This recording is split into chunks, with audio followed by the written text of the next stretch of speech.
इस वक्त की बड़ी खबर उत्तर प्रदेश से, जहां समाजवादी पार्टी में सीटों पर तकरार लगातार जारी है और सूत्रों के मुताबिक पार्टी अध्यक्ष अखिलेश यादव लोकसभा का चुनाव नहीं लड़ेंगे। वहीं खबर तेज प्रताप को लेकर भी सामने आ रही है।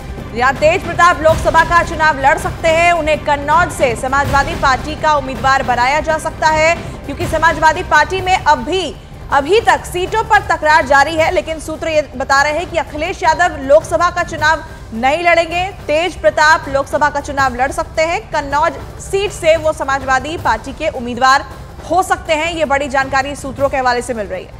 तो परंपरागत सीट जो कन्नौज है समाजवादी पार्टी की, वहां से तेज प्रताप यादव चुनावी मैदान में उतर सकते हैं। अखिलेश यादव चुनाव नहीं लड़ेंगे।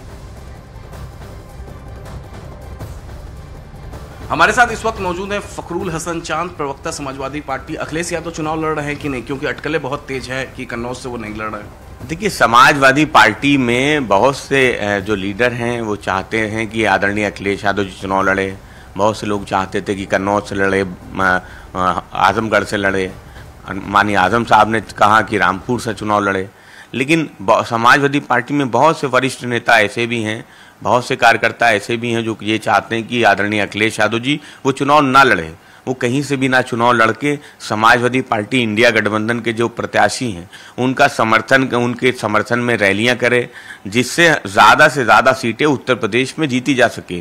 क्योंकि समाजवादी पार्टी के पास अपना जो एक ही लीडर है जिनको सब जगह रैलियों की डिमांड है, उनको सब जगह जाना है। इसलिए पार्टी में दो तरह की राय है, लेकिन मैं समझता हूं कि समाजवादी पार्टी के राष्ट्रीय नेतृत्व वो इस पर जल्द फैसला करेंगे कि चुनाव लड़े या न लड़े। लेकिन अगर आप कार्यकर्ताओं से, नेताओं की राय पूछेंगे तो राय जो है दो अलग अलग हैं, लेकिन जो पार्टी हित में होगा वो फैसला होगा। तेज प्रताप यादव कन्नौज से समाजवादी पार्टी के कैंडिडेट होंगे, ये भी अटकलें तेज है। देखिए, कन्नौज से प्रत्याशी कौन होगा ये अभी कहना मुश्किल है, लेकिन राष्ट्रीय नेतृत्व इस पर तय करेगा कि कन्नौज से तेज प्रताप जी जो हैं वो चुनाव लड़ते नहीं लड़ते। वो पहले भी सांसद रहे मैनपुरी से, वो चुनाव लड़ेंगे तो अच्छा रहेगा, बेहतर भी रहेगा। लेकिन ये फैसला समाजवादी पार्टी का राष्ट्रीय नेतृत्व करेगा। Thank you. तो ये थे फखरुल हसन चांद, जो साफ तरीके से कह रहे हैं कि जो ज़्यादातर जो कार्यकर्ता और नेता हैं पार्टी में वो चाहते हैं कि इस बार अखिलेश यादव लोकसभा का चुनाव ना लड़े। वीडियो जर्नलिस्ट युगल के साथ अमित कुमार सिंह, न्यूज़ 18 इंडिया, लखनऊ। तो समाजवादी पार्टी में सीटों को लेकर मचे घमासान पर उत्तर प्रदेश के डिप्टी सीएम केशव प्रसाद मौर्य ने निशाना साधा है। उन्होंने अखिलेश के चुनाव नहीं लड़ने पर कहा कि अखिलेश को पता है कि वो चुनाव हार रहे हैं, इसलिए चुनाव नहीं लड़ना चाहते हैं।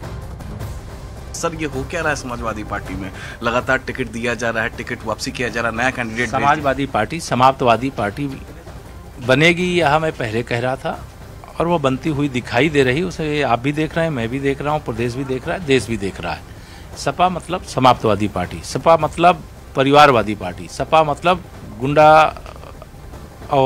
और अपराधियों वाली पार्टी, सपा मतलब भ्रष्टाचारियों की पार्टी, सपा का मतलब सफा। अब कहा जा रहा है कि कन्नौज से अखिलेश यादव चुनावी मैदान में नहीं उतरेंगे, वहां से जो उनके चचेरे भाई हैं तेज प्रताप यादव वो चुनावी मैदान में। अखिलेश यादव जी को मालूम है कि जहां से भी लड़ेंगे इस बार लोकसभा का चुनाव वो हारेंगे, इसलिए वो चुनाव से भाग रहे हैं।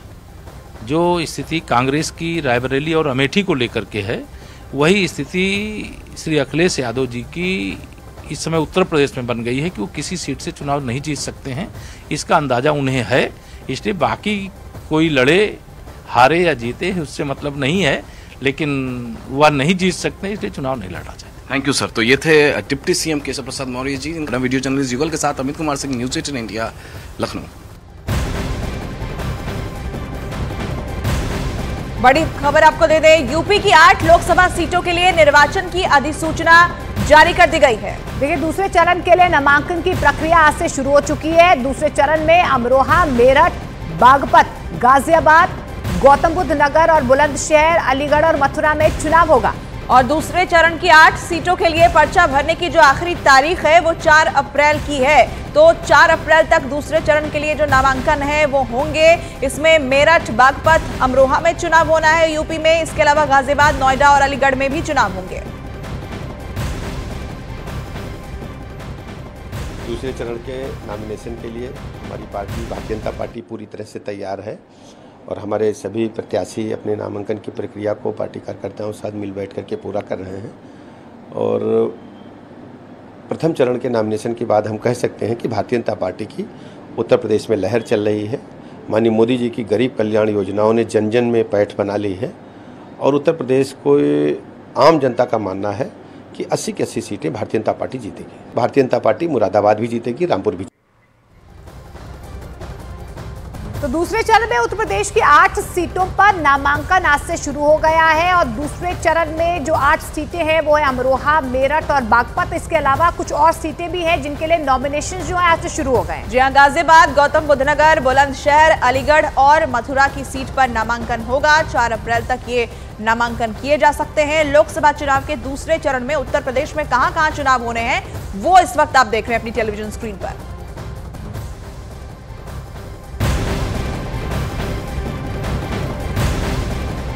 और उत्तर प्रदेश के मुरादाबाद सीट से समाजवादी पार्टी ने 24 घंटे के अंदर ही अपना उम्मीदवार बदल दिया। बुधवार को रुचि वीरा ने समाजवादी पार्टी के सिंबल पर नामांकन भरा, जबकि इससे एक दिन पहले यानी कि मंगलवार को मौजूदा एसपी सांसद यानी कि एसटी हसन ने इसी सीट से नामांकन दाखिल किया था। और रुचि वीरा के नामांकन के बाद एसटी हसन का नामांकन रद्द हो गया और इसकी जानकारी खुद जिला निर्वाचन अधिकारी ने दी है। नामांकन के बाद रुचि वीरा ने अखिलेश यादव को मुरादाबाद से टिकट देने के लिए शुक्रिया कहा। इस दौरान उनसे एसटी हसन के नामांकन पर भी सवाल पूछा गया, जिस पर उन्होंने गोलमोल जवाब दे दिया। तो मुरादाबाद से समाजवादी पार्टी की उम्मीदवार रुचि वीरा बनी है। रुचि वीरा ने समाजवादी पार्टी के नाम पर सिंबल पर नामांकन किया है। देखिए, ये सब नियम की बातें हैं। आप बात करिएगा, रिटर्निंग ऑफिसर से बात करिए, पार्टी के मुख्य जो लोग हैं उनसे बात करिए। मैंने समाजवादी पार्टी गठबंधन से नॉमिनेशन कराया। क्या मुद्दे रहने वाले हैं मैम इस बार चुनाव में, आप चुनाव लड़ने वाले हैं? देखिए, इस बार की बात नहीं है। मेरा सबसे पहले मुद्दा तो ये है कि भाईचारा रहना चाहिए, संविधान बचना चाहिए, लोकतंत्र डेमोक्रेसी की लाज रहनी चाहिए, सब लोग आपस में विकास हो, तरक्की हो, ये होना चाहिए। इस बीच आपको बता दें कि जब एसटी हसन से पूछा गया तो उन्होंने मुरादाबाद से प्रत्याशी बदलने का जवाब अखिलेश यादव से मांगने को कहा है। उन्होंने कहा कि वो चुनाव जरूर लड़ेंगे, लेकिन मुरादाबाद सीट से टिकट कटने पर उन्हें कोई मलाल नहीं है और न ही अखिलेश यादव से कोई नाराजगी है। तो पहले पर्चा एसटी हसन ने भरा था, नामांकन उन्होंने दाखिल किया था, लेकिन रुचि वीरा के नामांकन दाखिल करने के बाद उनका नामांकन रद्द हो गया। इस पर जब उनसे सवाल किया गया तो कहा कि आप अखिलेश यादव से इस पर सवाल पूछिए। देखिए, मुझे पार्टी ने आदेश दिया था और मुझे बंद दी थे क्योंकि टाइम बहुत कम था और ये भी हिदायत मैंने नामांकन किया और आज मुझे पता चला एक दूसरे कैंडिडेट ने नामांकन करा है। अब फैसले हाईकमांड के ऊपर है, वो जो भी फैसला लेंगे उसे हम तस्लीम करेंगे। तो देखिए, सीटों पर जारी घमासान पर समाजवादी पार्टी नेता फखरुल हसन चांद ने पार्टी में सब कुछ ठीक होने का दावा किया है। जिस स्थिति लगातार बनी हुई है टिकट को लेकर, अभी तक मुरादाबाद, रामपुर, गौतम बुद्ध नगर, मेरठ में अटकलें तेज है कैंडिडेट बदलने की।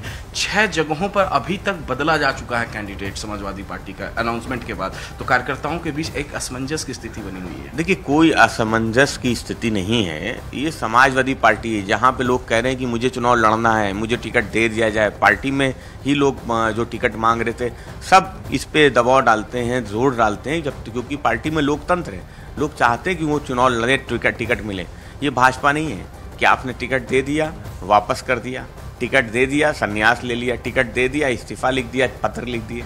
ये समाजवादी पार्टी जहां लोग चुनाव लड़ना चाहते हैं और एक तरफ दूसरे तरफ भारतीय जनता पार्टी जहां टिकट वापस किए जा रहे हैं। क्यों? क्योंकि सबको पता है कि जन विरोधी सरकार के खिलाफ लोगों में गुस्सा है और इस बार परिवर्तन होने जा रहा है। देश की जनता नया प्रधानमंत्री चुनने जा रही है।